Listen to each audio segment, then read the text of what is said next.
ir a su clase con el hermano José de Luna. Nosotros vamos a tener, hermanos, nuestra clase bíblica en esta mañana en Mateo capítulo 13, versículo 11. Ahí va a estar nuestra clase para esta mañana. Evangelio según Mateo capítulo 13, versículo 11.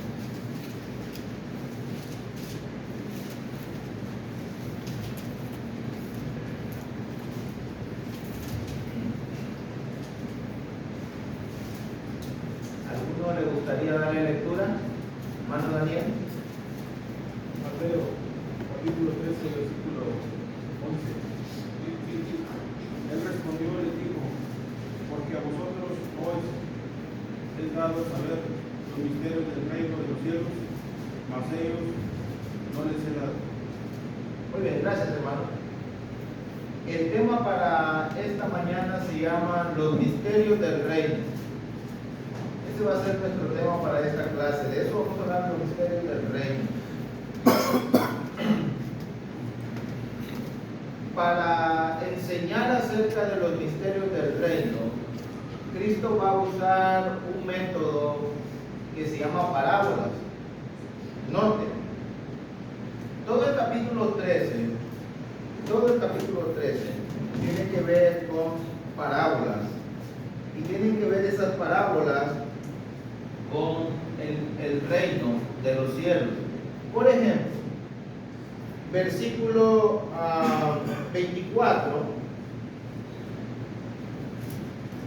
24, le refirió otra parábola diciendo: el reino de los cielos es semejante a un hombre que sembró buena semilla en su campo.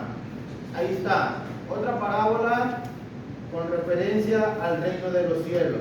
Es semejante a un hombre. Versículo 31. Otra parábola les refirió diciendo: el reino de los cielos es semejante al grano de mostaza que un hombre tomó y sembró en su campo. Versículo 33. Otra parábola les dijo: el reino de los cielos es semejante a la levadura que tomó una mujer y escondió en 3 medidas de harina hasta que todo fue leudado. Versículo 44, versículo 45. Además, el reino de los cielos es semejante a un tesoro escondido en un campo, el cual un hombre halla y lo esconde de nuevo, y gozoso por ello va y vende todo lo que tiene y compra aquel campo. También el reino de los cielos es semejante a un mercader que busca buenas perlas. Versículo 47. Asimismo, el reino de los cielos es semejante a una red que echada en el mar recoge toda clase de peces. Entonces, Cristo va a usar las parábolas para enseñar acerca del reino de los cielos. Las parábolas, hermanos, ya lo hemos dicho, lo vamos a volver a repetir otra vez porque es una clase. Las parábolas son historias terrenales con una verdad o un mensaje o enseñanza celestial. Las parábolas son una narración de un evento, hermanos, común de la vida para ilustrar, para enseñar una verdad espiritual. Y las parábolas tienen objetivos, hermanos, tienen objetivos. Las parábolas tienen objetivos, por lo menos 3, encontramos tres objetivos. El primero, hermanos, es que las parábolas quieren ilustrar, quieren ejemplificar una verdad espiritual, una verdad celestial, una verdad divina. Las parábolas tienen el objetivo de ilustrar, de ejemplificar una verdad. Por ejemplo, cuando hablamos acerca de la parábola de la higuera seca, o que se secó, que el Señor la maldijo, y lo encontramos esa parábola, nos damos cuenta que con esa parábola el Señor Jesucristo estaba ilustrándole a los líderes religiosos de su tiempo y al pueblo de Israel las condiciones espirituales en las que ellos se encontraban. En apariencia Israel, en apariencia los escribas y fariseos son gente religiosa, son gente santa, son gente que adora a Dios, pero realmente en el interior no hay frutos dignos de arrepentimiento de ellos. Una vida espiritual sin frutos. Entonces, con la parábola de la higuera seca, Jesús ilustra al pueblo de Israel cuál es su condición espiritual en la que se encuentra. Aparentemente tienen un templo, van, adoran, cantan, llevan diezmos, llevan ofrendas, hermanos, hacen sacrificios, pero en el corazón de Israel no hay nada que agrade a Dios, no hay frutos. Y con esa parábola el Señor Jesucristo ilustra o ejemplifica la condición en la que se encuentra el pueblo de Israel. También las parábolas sirven para enseñar. Por ejemplo, aquí en Mateo 13, no vamos a ir muy lejos, tenemos la parábola del sembrador, aquí en el capítulo 13, versículo 1. Tenemos la parábola del sembrador. Vamos para que veamos, porque necesitamos entender bien, hermanos, las parábolas, para poder usar bien, para poder nosotros tener un entendimiento bien claro cuando vamos a estudiar una parábola, que usted y yo podamos entender una parábola, que no solamente nos quedemos con una historia bonita, sino que realmente entendamos cuál es el mensaje, qué es lo que Dios quiere transmitir. Ejemplo, una parábola que nos enseña una verdad, la encontramos aquí en Mateo capítulo 13. La parábola del sembrador habla del capítulo 13, versículo 1 al 9. Aquel día Jesús salió de la casa y se sentó junto al mar, y se le juntó mucha gente, y entrándole en la barca se sentó, y toda la gente estaba en la playa, y les hablaba muchas cosas por parábolas, diciendo: he aquí el sembrador salió a sembrar.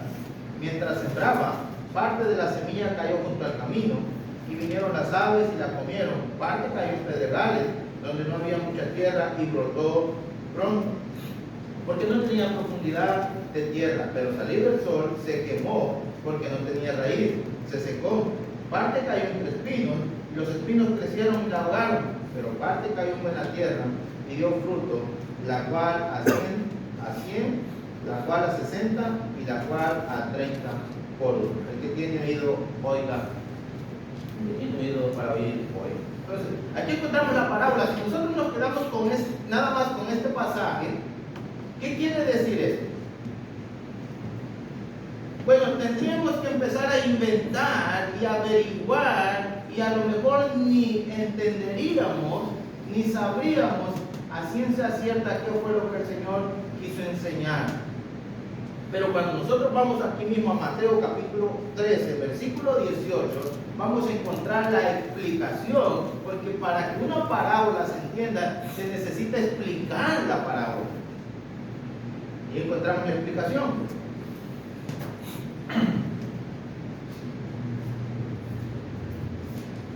Oíd pues vosotros la parábola del sembrador. Miren, ahí lo va a explicar el Señor Jesucristo.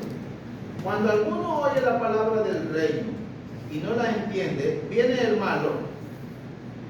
En el capítulo 13, versículo 1 al 7, dijo que esa semilla caía junto al camino y que los pájaros venían y se la comían porque caía en una tierra dura. Ahora él dice, el Señor Jesucristo dice que a lo que se estaba refiriendo, allá en Mateo 13, 2, cuando alguno oye la palabra del reino y no la entiende, viene el malo, aquel pájaro que se lo comió, viene el malo y arrebata lo que fue sembrado en su corazón. Este es el que fue sembrado junto al camino.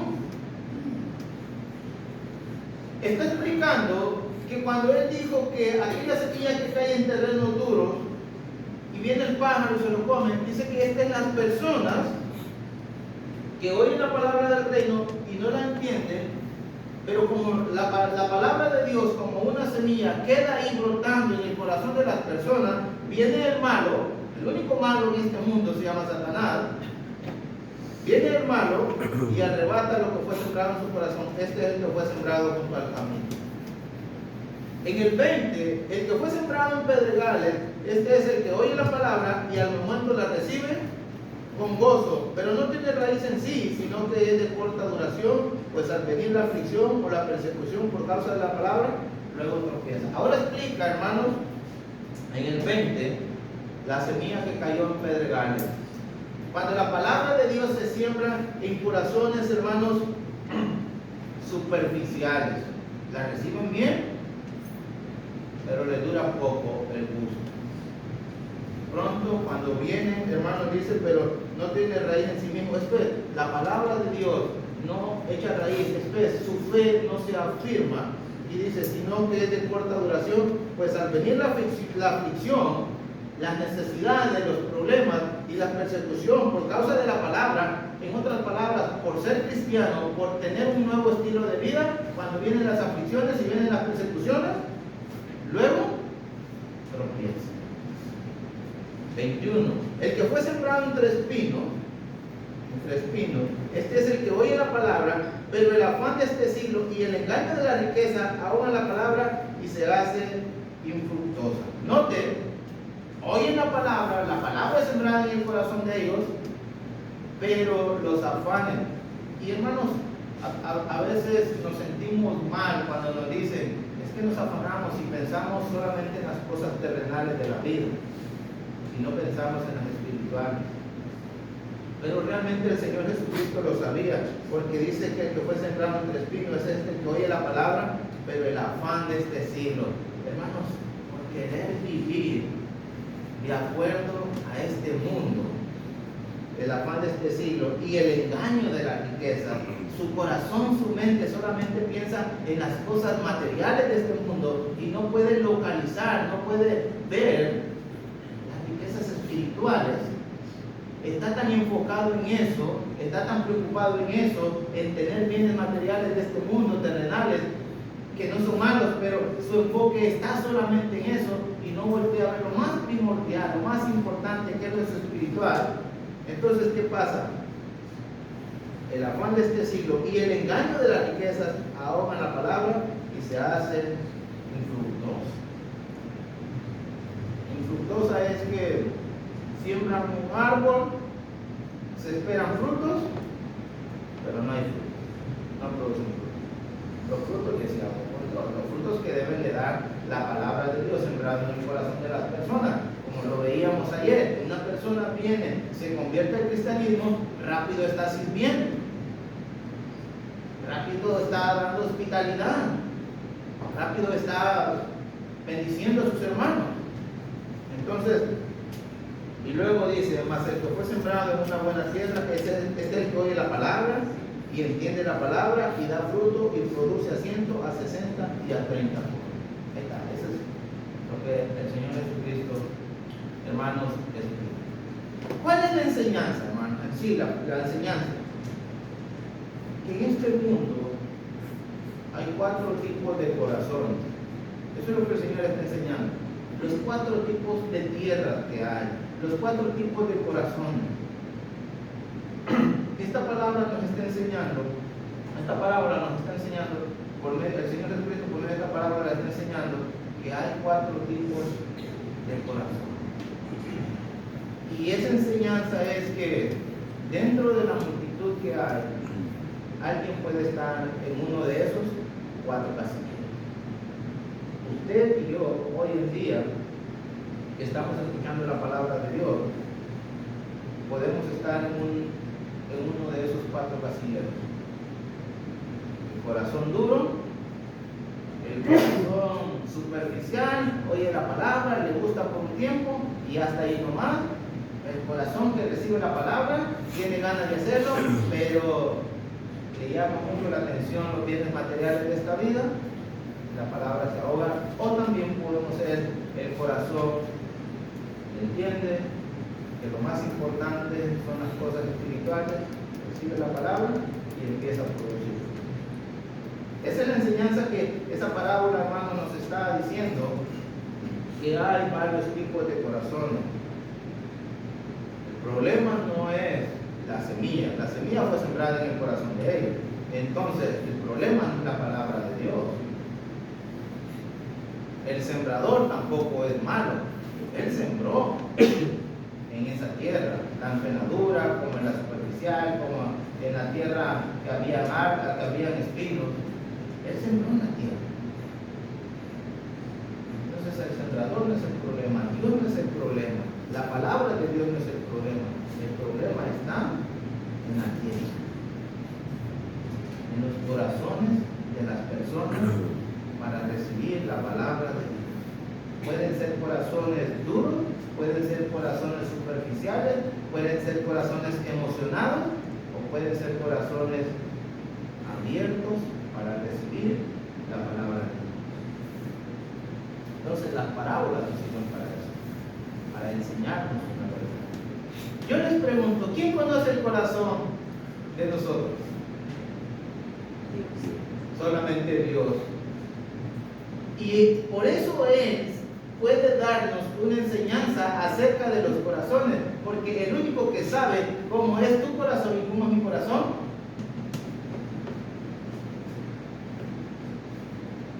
para eso se usa parábolas. Pero también las parábolas, hermanos, sirven para dar un mensaje, porque aquí no les está dando un mensaje, simplemente les está enseñando que hay ciertos tipos de corazones. Eso es lo que les está enseñando el Señor Jesucristo. Pero también, entonces, hay parábolas que enseñan, que sirven para dar un mensaje, hermano. Fíjense, hay unas que sirven para ilustrar, otras que sirven para, hermanos, enseñar una verdad. Hay otras que sirven para dar un mensaje. Por ejemplo, vamos al Antiguo Testamento, allá al segundo libro de Samuel. Ya usted ya sabe dónde vamos a ir, capítulo 12, versículo 1 al 7.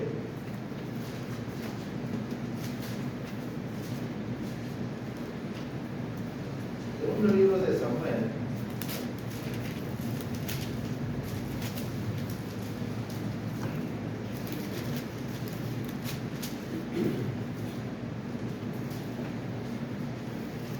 Capítulo 12, versículo 1 al 7.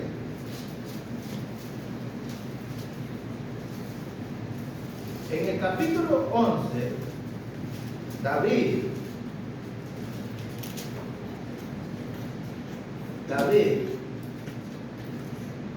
había llamado a Betsabé a su palacio, en el capítulo 11, y había tenido relaciones íntimas con Betsabé, la mujer de Urías Eteo.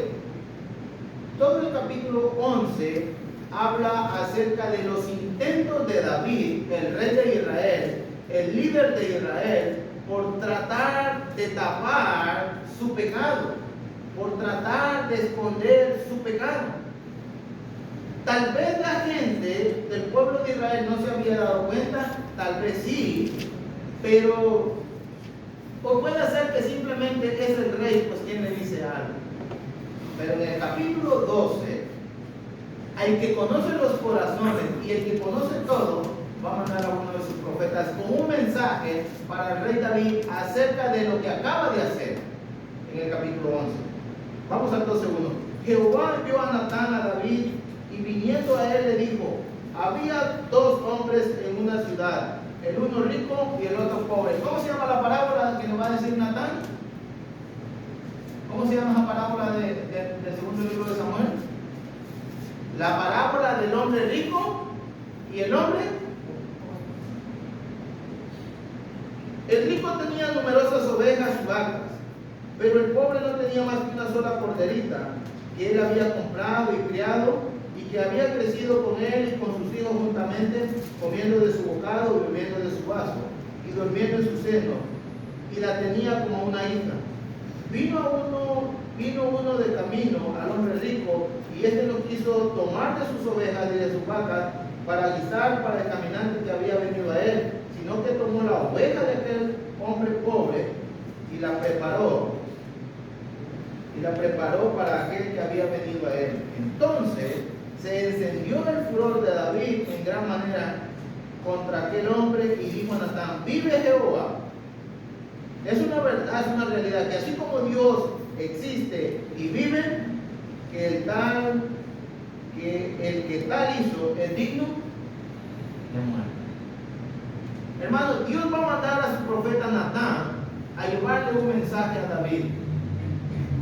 El mensaje que Natán le va a llevar es: tú eres un pecador, un inmoral. Tú viviste, aunque tú has tratado de ocultarlo, aunque nadie te ha dicho nada, Dios dice y Dios sabe que tú mandaste a traer a Betsabé y dormiste con ella, y que mandaste a Urías Eteo. Dios me manda a decir que tú eres un pecador, que eres un inmoral y que eres un asesino porque mandaste a matar a Urías Eteo. Ahora Natán dice: ¿cómo lo voy a hacer para presentarme ante mi rey y decirle que es un pecador, que es un inmoral y que este es el mensaje de Dios, que Dios sabe y que Dios está al tanto? Si voy y le digo que él es un pecador, que es un inmoral, si le digo que es un asesino, también a mí me va a pasar como Urías Eteo. Así ha de haber pensado Natán, ¿verdad?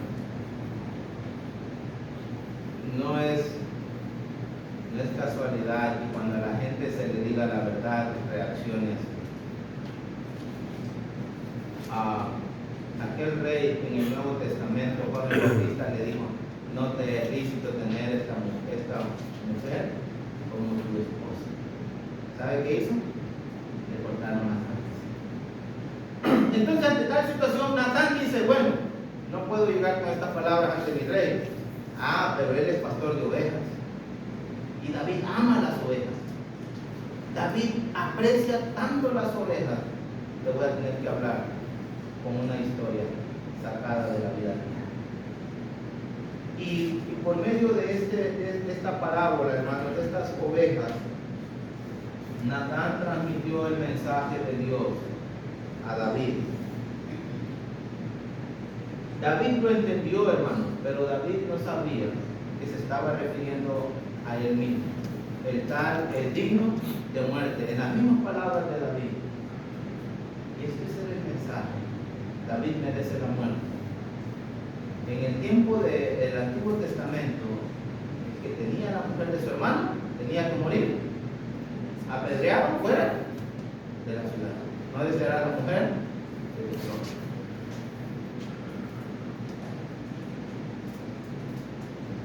El versículo 7 dice: entonces dijo Natán a David: tú eres aquel hombre, así ha dicho Dios de Israel: yo te ungí por rey sobre Israel y te libré de la mano de Saúl y te di la casa de tu señor y las mujeres de tu señor en tu seno, además te di la casa de Israel y de Judá, y si esto fuera poco te habría añadido más. ¿Qué tenías que quitarle a la mujer a Urías? Ve que por medio de una parábola el Señor le mandó un mensaje a David: David, estás en pecado, estás viviendo inmoralmente, te has convertido en un asesino.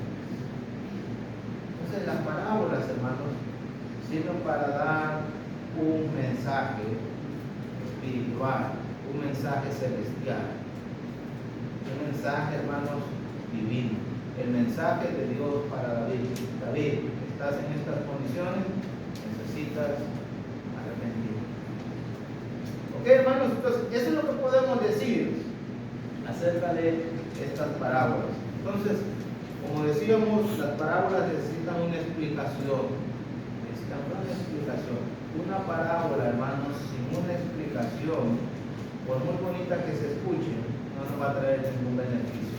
No nos va a traer ningún beneficio. Entonces, las parábolas necesitan ser explicadas. Por lo menos, si volvemos a Mateo 13, el Señor Jesucristo explicó dos parábolas. Explicó la parábola del sembrador y explicó la parábola del trigo y la cizaña.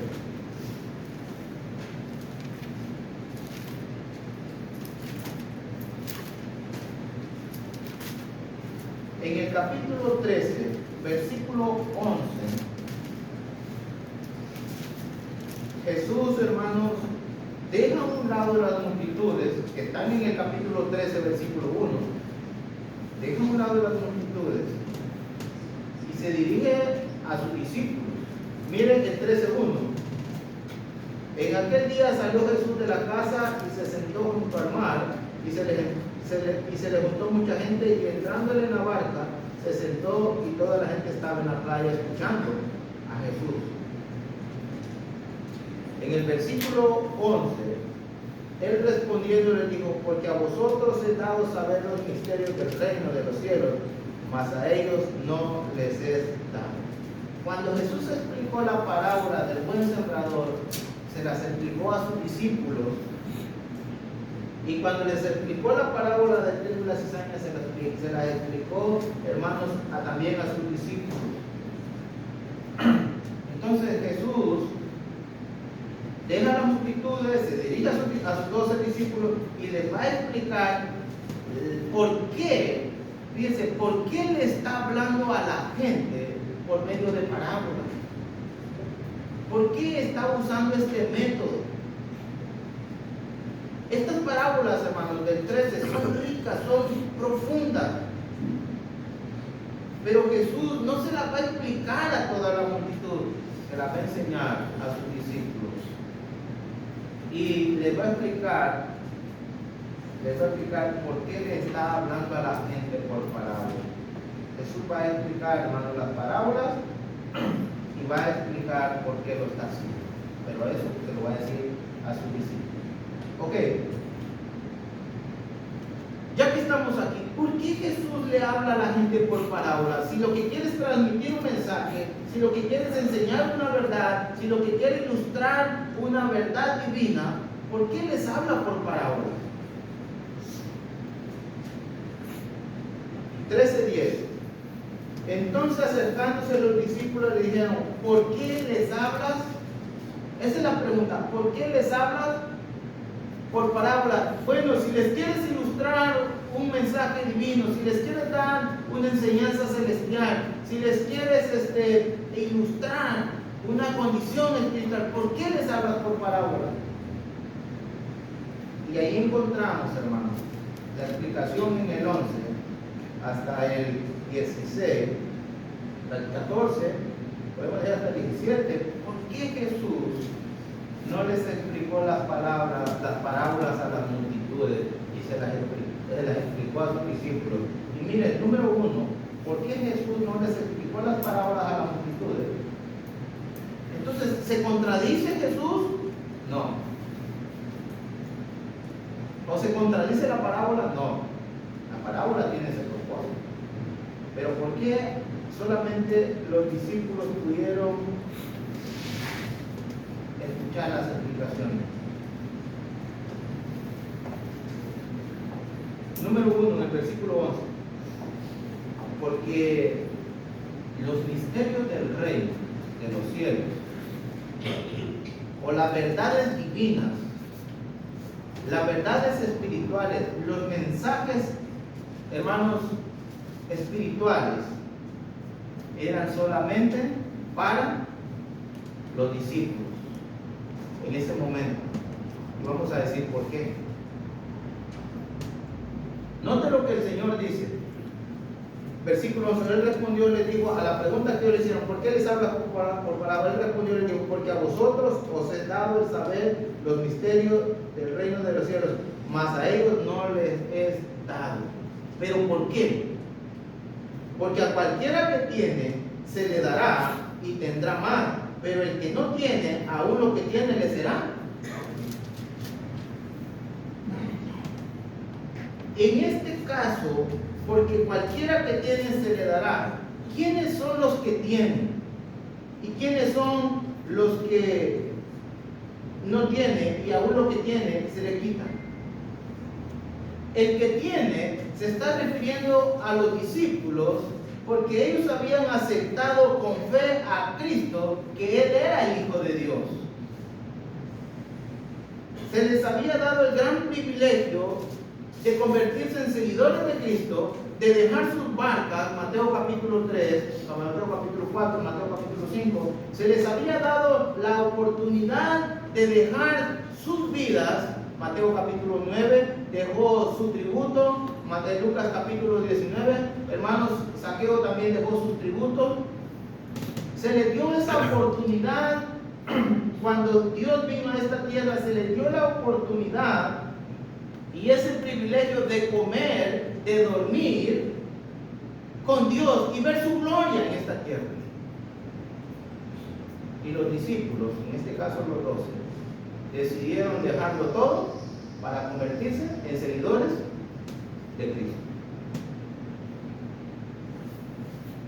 Lo que habían dejado todo por seguir al Maestro, y ahora no solamente iban a convertirse en sus seguidores, sino que ahora iban a poder tener revelaciones divinas, celestiales, mensajes que Dios les iba a revelar solamente a sus santos apóstoles, como diría el apóstol Pablo.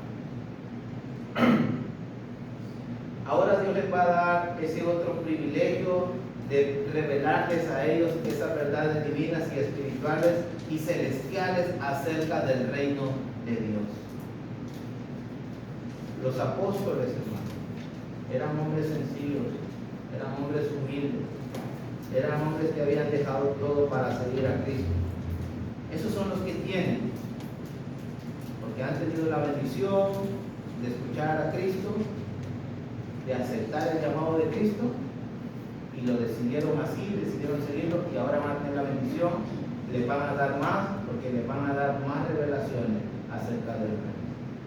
Los que no tienen, o el que no tiene, porque el pasaje dice, al que tiene se le dará y tendrá más, pero al que no tiene, aún lo que tiene le será quitado. ¿A quién se está refiriendo Cristo ahí? Al que no tiene, aún lo que tiene le será quitado, refiriéndose a los líderes espirituales de Israel, escribas, fariseos, ancianos, saduceos y aún al pueblo de Israel, porque a ellos se les había dado la ley. Ellos tenían el privilegio de ser el pueblo escogido de Dios. Ellos, hermanos, Israel se le dieron las leyes para que viviera de manera digna, pero Israel no quiso guardar la ley. A Israel se le enviaron profetas tras profetas desde la mañana. Jeremías capítulo 7, mandé mis mensajeros desde mañana, desde temprano hasta tarde, y no los quisieron escuchar.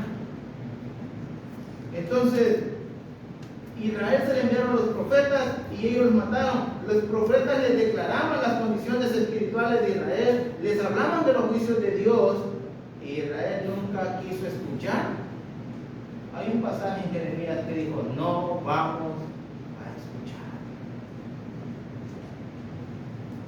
Hermano, a Israel se le dio un templo, una de las 7 maravillas del mundo en el tiempo antiguo, el templo que estaba en Jerusalén. ¿Y sabe qué hizo Israel? Profanó el templo de Dios, adoraron imágenes dentro del templo de Dios, según el libro de Ezequiel.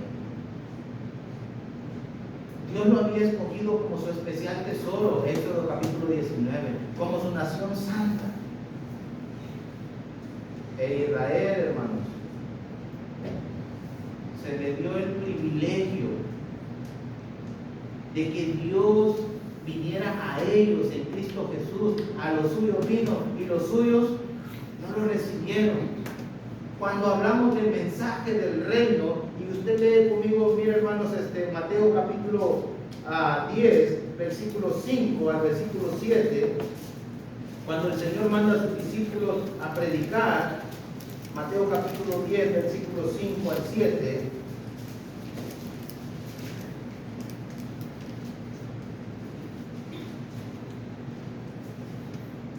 a estos 2 envió Jesús y le dio instrucciones diciendo, por camino de gentiles no vayáis, y en ciudades samaritanos no entréis. No vayan con los gentiles, no vayan con los samaritanos, le dice el Señor Jesucristo a sus discípulos, sino id antes, o primero, a las ovejas perdidas de la casa de Israel. Y yendo a predicar diciendo, el reino de los cielos se ha acercado. Se les dio el privilegio a Israel, hermanos, de ser los primeros receptores en escuchar el mensaje de Dios. El reino de los cielos se ha acercado. Pero ¿qué hizo Israel? Despreció las bendiciones de Dios.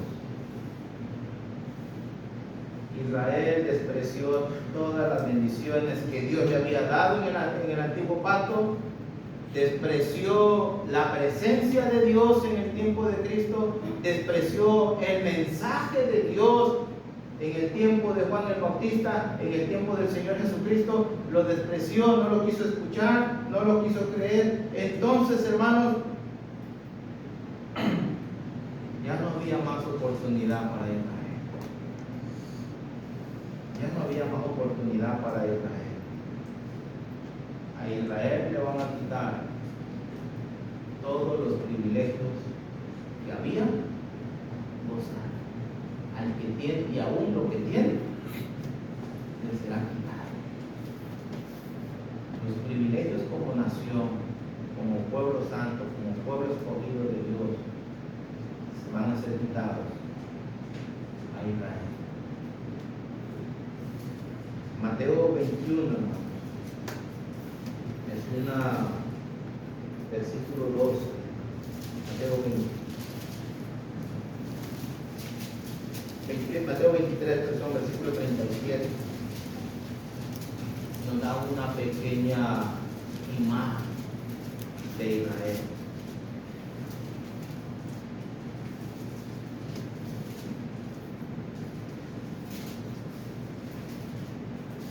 Jerusalén, Jerusalén, que matas a los profetas y apedreas a los que te son enviados, ¿cuántas veces quise juntar a tus hijos como la gallina junta sus polluelos debajo de sus alas? No quisiste. Todos los intentos de Dios por su pueblo, por su nación, le reveló, hermanos, sus leyes, que allá los 10 mandamientos, le mandó profetas. Dios los buscó. Israel, voy a hacer un nuevo pacto contigo. Vienen tiempos en los que haré un nuevo pacto con la casa de Judá y la casa de Israel. Jeremías capítulo 31 y el versículo 31 en adelante. E Israel despreció todas las bendiciones de Dios. Entonces Dios dice, ¿qué le voy a dar más a Israel? Si todo lo que le he dado lo ha despreciado. Lo que voy a hacer es que le voy a quitar aún lo poco que tiene, la oportunidad, la bendición de ser los primeros en escuchar el mensaje del reino de los cielos. Ya no les voy a dar revelaciones, ya no les voy a explicar, porque ya lo busqué por tantos años, no han querido la bendición. Cuando usted y yo llegamos a Mateo capítulo 24, versículo 1, cuando Jesús salió del templo y se acercaron sus discípulos para mostrar los edificios del templo. Noten, en el capítulo 21 Jesús entró al templo, en el capítulo 24 Jesús se va del templo. En Ezequiel, cuando la nube se levanta del templo, la gloria de Dios se va. Eso quiere decir que Dios está abandonando su pueblo. Físicamente el Señor Jesucristo, al irse del templo, nunca más va a volver a entrar a ese templo. La presencia de Dios en la tierra, en ese templo,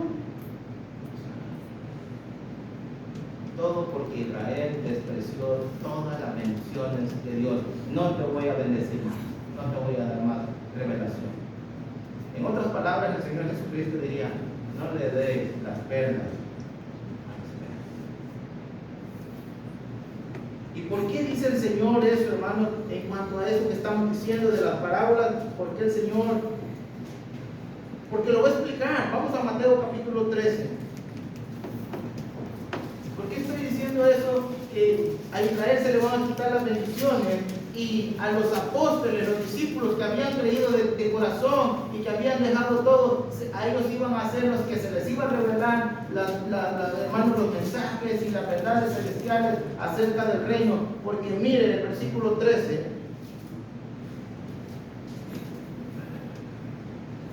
Porque viendo, dice, por eso les hablo por parábolas, porque viendo no ven, y oyendo no oyen ni entienden. Viendo no ven. Los líderes del pueblo de Dios, los escribas, los fariseos, los ancianos, los saduceos, todo el pueblo de Dios está viendo las maravillas, está viendo los milagros, está viendo las señales.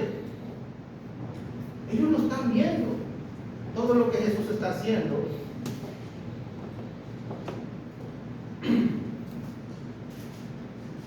¿Sabe qué hacen ellos cuando ven los milagros y las grandes señales del Señor?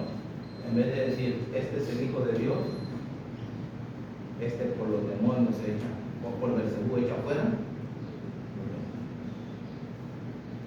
Están viendo las señales, están viendo los milagros, pero ¿sabe qué, hermanos?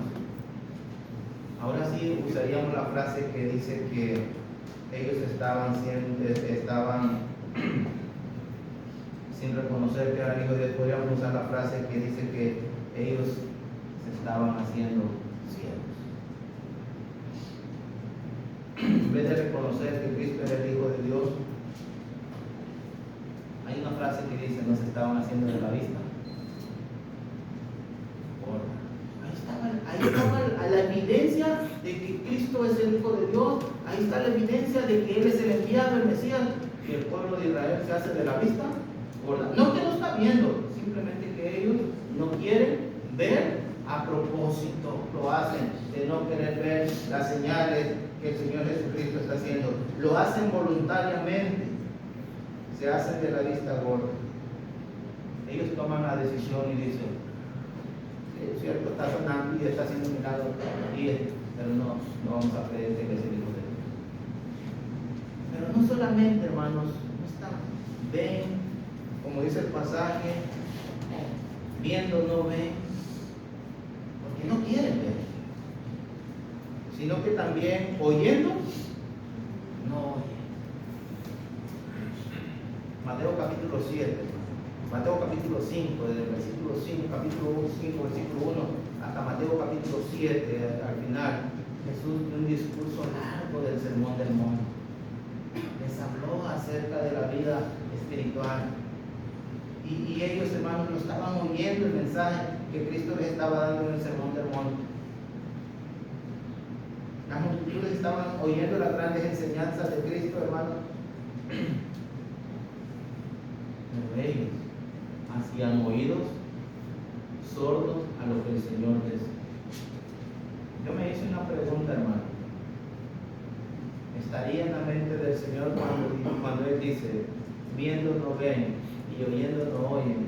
¿Estaría en la mente del Señor Judas que estaba ahí escuchando también? Y viendo las señales, viendo los milagros, oyendo los mensajes, oyendo las promesas y todo, y aún así, hermanos, tapan sus oídos para no oír. Ellos lo hacían a propósito. No era que no entendían, sino que no querían entender y lo hacían a propósito. No queremos saber esa verdad. Entonces, como conclusión de este pasaje, entonces como ellos decidieron tener esa actitud de soberbia y de rebeldía, Dios dice, no tiene caso darles más enseñanza. No tiene caso hablarles de las cosas espirituales. No tiene caso revelarles las cosas celestiales, divinas, que a ellos no les interesa. Pablo le diría a la iglesia en Roma, y como decidieron no tomar en cuenta a Dios, Dios los entregó a un espíritu. Cuando la persona decide no querer tener una relación con Dios, Dios por Dios no, porque Él siempre está dispuesto. Por la persona que aunque ve la bendición que es estar en Cristo, y que aunque oiga los mensajes y los escucha bien bonito, los entiende, decide no entender. Por eso les hablo con parábolas. Que la gente, mire lo que dice en Mateo capítulo 13, donde estamos, de manera que se cumple en ellos la profecía de Isaías que dijo, de oído oiréis y no entenderéis, y viendo veréis y no percibiréis. ¿Por qué? ¿Por qué dice Isaías eso? Porque el corazón de este pueblo se ha engrosado y con los oídos oyen pesadamente y han cerrado sus ojos. Han cerrado, no que estaban ciegos, ellos decidieron cerrar sus ojos. Ellos cerraron sus ojos, ellos decidieron decidieron cerrar sus ojos para que no vean con los ojos y oigan con los oídos y con el corazón. Ellos habían decidido cerrar sus ojos y ellos habían decidido cerrar sus oídos porque el corazón del pueblo de Israel se había endurecido. Por eso Dios no les va a revelar nada más de las cosas divinas, de las cosas celestiales al pueblo de Israel. Y también en el capítulo 13, versículo 34, todo esto habló Jesús por parábolas a la gente y sin parábolas no les hablaba, para que se cumpliese lo dicho por el profeta cuando dije: abriré en parábolas mi boca, declararé cosas escondidas desde la fundación del mundo. Hermanos, todo lo que está en la mente de Dios acerca del reino, todo lo que estuvo guardado por edades, por siglos, Dios nos ha revelado por parábolas para aquellos que humildemente, de todo corazón, quisieran convertirse en seguidores de Jesús. Sé que usted quiere saber el misterio del reino de los cielos. Ese es el punto 2. Ya dije que todas las parábolas del capítulo 13 tienen que ver con ese reino de los cielos.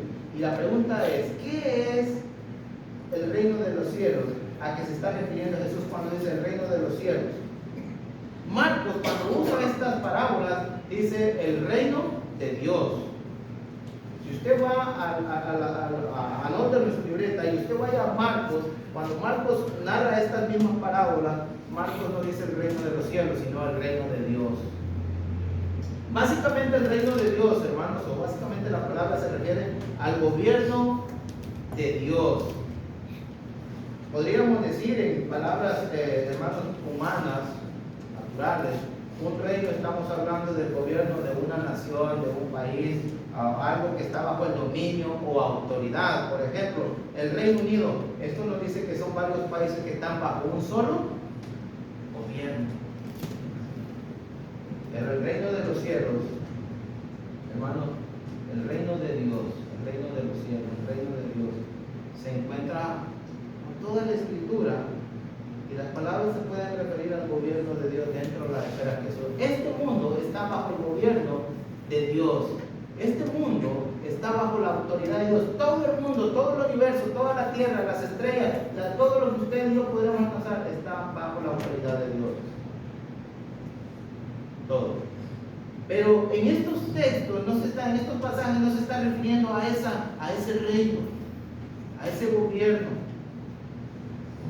Dios como creador, hermano, y como rey gobierna todo el mundo porque Él controla todo, por eso Él tiene autoridad por todo el mundo. Pero en estas parábolas, la frase el reino de los cielos, el reino de Dios, se usa para hablar de un gobierno especial de Dios. Se usa para hablar, hermanos, de un gobierno especial de Dios, un gobierno en los corazones y en la vida de aquellos que han decidido someterse voluntariamente a la autoridad divina de Dios. Ese es el gobierno, ese es el reino de los cielos, el reino de Dios. El corazón que es gobernada, la vida que es gobernada por Dios. Ojo, estamos diciendo que todo el mundo está bajo la autoridad de Dios. La diferencia en este gobierno, en este reino de Dios, en este reino de los cielos, es que aquí Dios no gobierna. Todo el mundo está bajo el gobierno de Dios, pero en este reino de Dios, en este reino de los cielos, donde Dios gobierna sus corazones, son corazones que voluntariamente han decidido someterse a la autoridad divina y al gobierno divino. Hay un mundo que Dios gobierna, pero no gobierna porque la gente quiere que Dios lo gobierna porque Él es soberano sobre él. Eso es lo que hace, y este reino, hermano, este reino del cual estamos hablando, no es nada menos y nada más que la iglesia del Señor. Quiero que lo graben bien. El reino de los cielos, el reino de los cielos, el reino de Dios, un reino que tiene su origen en el cielo, un reino que tiene origen divino, un reino que tiene origen espiritual, un reino que tiene su origen en Dios, un reino que tiene su gobierno en Dios, un reino que tiene su gobierno no en este mundo, sino en el mundo de Dios. Es el reino del cual el Señor está hablando. Esos misterios son las verdades divinas que el Señor va a revelar a sus discípulos acerca de la iglesia del Señor aquí. Los planes que Dios había tenido, capítulo 13, versículo 35, para que se cumpliese lo dicho por el profeta cuando dijo: abriré en parábolas mi boca, declararé cosas escondidas desde antes de la fundación del mundo. Las cosas que Dios tenía en mente, que Dios tenía en su corazón, desde antes de que este mundo se creara, acerca de la iglesia, el Señor la va a revelar a los apóstoles y van a quedar reveladas para usted y para mí. Lo vamos a ver ahorita, los grandes tesoros divinos y celestiales por medio de parábolas enseñadas por el Señor Jesucristo. ¿Y por qué decimos que este reino es la iglesia? Porque en la iglesia del Señor están las únicas personas que han decidido rendir su vida, su corazón, voluntariamente, y han decidido que Dios gobierne, que Él sea su Señor y su Dios, voluntariamente. No hay más, no hay otro lugar. Entonces, estas parábolas tienen que ver con eso, hermano. Y el reino de Dios aquí en la tierra es la iglesia. Porque aquí en la iglesia están todas aquellas personas que voluntariamente han decidido que Dios gobierne su vida, sus corazones, y que Dios las guíe y las dirija en este mundo que está en ti. La frase en Mateo, el reino de los cielos, por ejemplo, vaya conmigo al capítulo 3. Ese es el mensaje. Versículo 2. Versículo 1 y 2.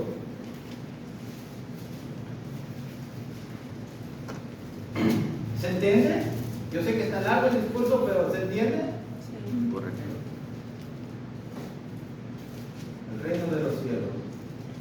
Un pedazo de cielo aquí en la tierra. Escuche bien, esta iglesia a la que usted y yo pertenecemos es un pedazo de cielo aquí en la tierra. Mateo capítulo 3, versículo 1 y 2. En aquellos días vino Juan el Bautista predicando en el desierto de Judea y diciendo: arrepentíos. ¿Por qué arrepentíos? Porque el reino de los cielos. Y ese mismo mensaje es el mismo mensaje del Señor Jesucristo ahí en Mateo capítulo 4, versículo 17. Desde entonces comenzó Jesús a predicar y a decir: arrepentidos porque el reino de los cielos se ha acercado. Y mis hermanos, ¿saben por qué el reino de los cielos se ha acercado? Porque estaban a unos pocos meses, estaban a unos pocos días de que el reino, el gobierno de Dios se estableciera aquí en la tierra. Hechos capítulo 2 y su versículo, hermanos, 37 en adelante. El gobierno que la gente estaba esperando en el tiempo del Señor Jesucristo. La mente pensaban que era un gobierno militar, un gobierno que iba a ir a pelear contra Roma. No, era un gobierno espiritual en los corazones de las personas que voluntariamente decidan entregar su vida al Señor y someterse a sus leyes divinas y eternas. El reino de los cielos se ha acercado. Ese mismo mensaje es el mensaje de Cristo y es el mismo mensaje que los apóstoles predicaron allá en Mateo capítulo 10 al pueblo de Israel: el reino de los cielos. Y yendo a predicar diciendo: el reino de los cielos se ha acercado. Hermano, es algo hermoso ser parte del gobierno de Dios, ser un rey dentro del gobierno, de ser un sacerdote dentro del gobierno de Dios. Sí, hermanos, si simplemente con tener un pequeño puesto en la municipalidad nos sentimos las personas más elogiadas y nosotros no tenemos un lugar en un reino terrenal, sino en un reino espiritual y eterno.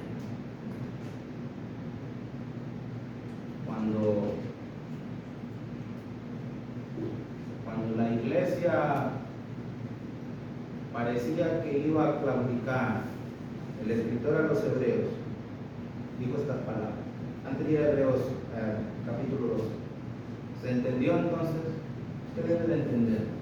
El reino de los cielos, de los cuales habla la Biblia, y precisamente Mateo se está refiriendo a la iglesia, que se va a fundar en Hechos capítulo 2 como con 3,000 personas.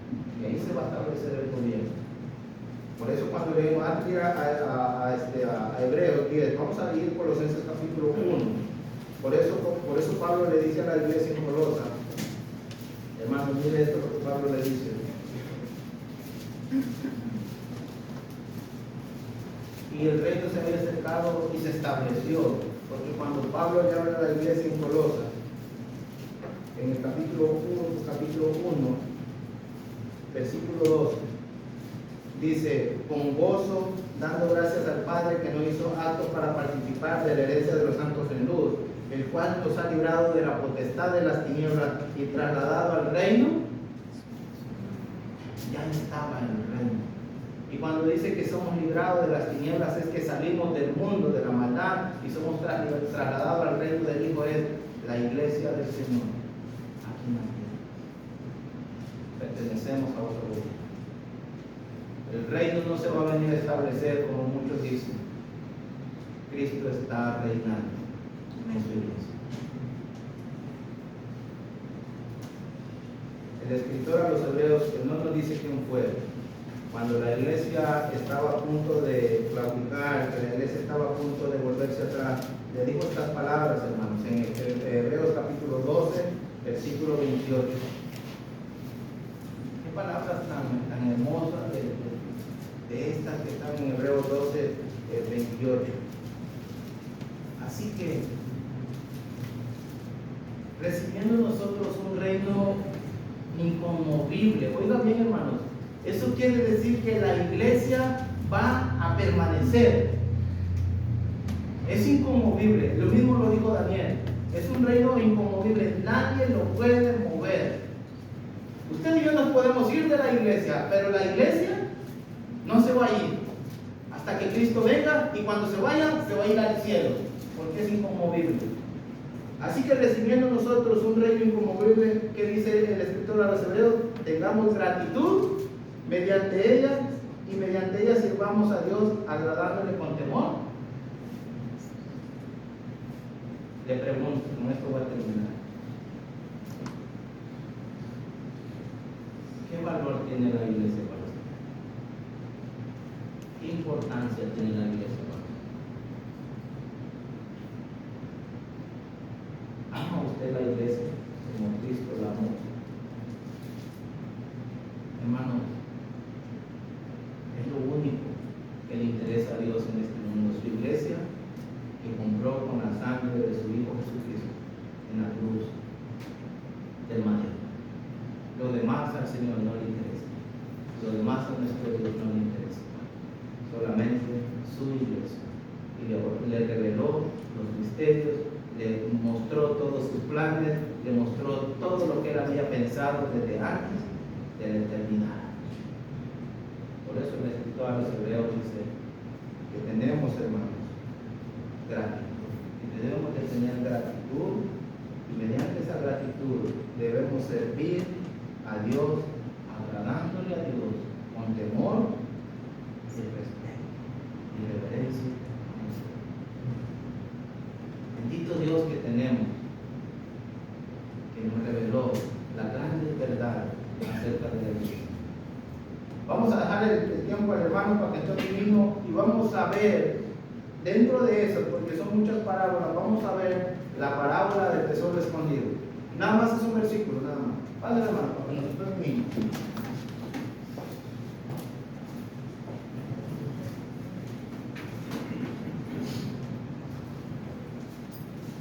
número 189, hay poder en Jesús. Invito a mis amados hermanos quienes puedan ponerse en pie y lo vamos a entonar esta alabanza. Canto número 189, hay poder en Jesús. Cantemos.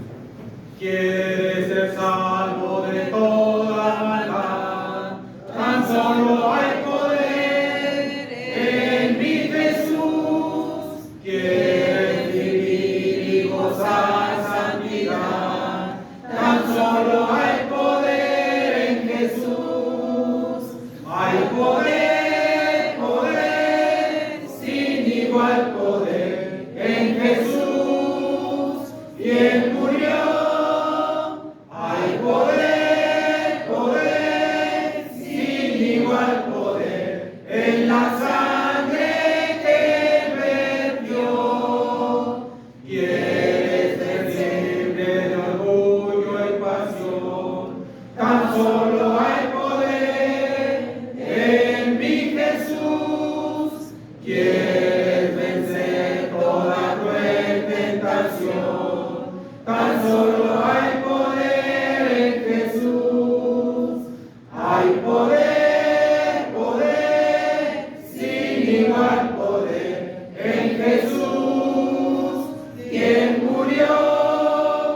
Hay poder, poder, sin igual poder en la sangre que Él vertió. Quieres servir a tu Rey y Señor, tan solo hay poder en mi Jesús. Ven y sé salvo, podrás en su amor, tan solo hay poder en Jesús. Hay poder, poder, sin igual poder en Jesús, quien murió. Hay poder, poder, sin igual poder en la sangre que Él vertió. Amén. Puede tomar su lugar.